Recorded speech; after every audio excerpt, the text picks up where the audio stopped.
எவ்வளோ பேஷண்ட்மா நீங்கள் ஓபி? 21. இப்போ பெட்ஷீட் மாற்ற வேண்டியதானே மேடம்? பெட்ஷீட்டை மாற்றிடுங்க. சாப்பிட்டீங்களா? சாப்பாடு கொடுத்தாங்களா இங்கேயே?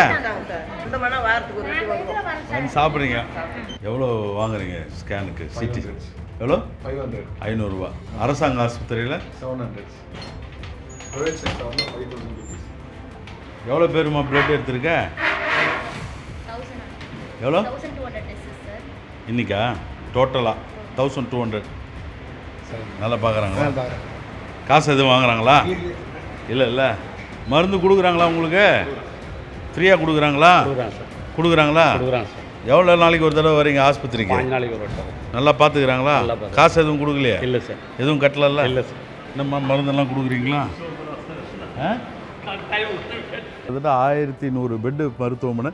நான் இங்கே சொந்தமாக இந்திரா மருத்துவக் கல்லூரி, அதுலேயும் கிட்டத்தட்ட எல்லாருமே நாங்கள் பணம் வாங்குறது கிடையாது. அரசு மருத்துவமனையில் என்ன கட்டமைப்பு ஃபீஸ் இருக்கோ அதை விட கம்மியாக. இப்போ சிடி ஸ்கேனை பொறுத்தவரையிலும் நம்ம வெறும் 500 ரூபாய்க்கு தான் இங்கே சிடி ஸ்கேன் பண்ணிகிட்ருக்கோம், எம்ஆர்ஐயும் பண்ணிகிட்ருக்கோம், எக்ஸ்ரேஸும் பண்ணிகிட்ருக்கோம், ஆப்ரேஷனும் பண்ணிகிட்ருக்கோம். கால் பிளாடர்லேருந்து எல்லா ரிமூவலிங் வேலை நடந்துகிட்ருக்கு. ஐ ஆப்ரேஷன் நடந்துகிட்ருக்கு. Ophthalmology department, ENT department, surgery department, ortho department, எல்லா பீடியாட்ரிக்கு எல்லாமே இருக்குது. ஓஜி டெலிவரி பார்த்திங்கன்னா மாதத்துக்கு கிட்டத்தட்ட 70-80 டெலிவரி ஆகிட்டுருக்கு. Free delivery.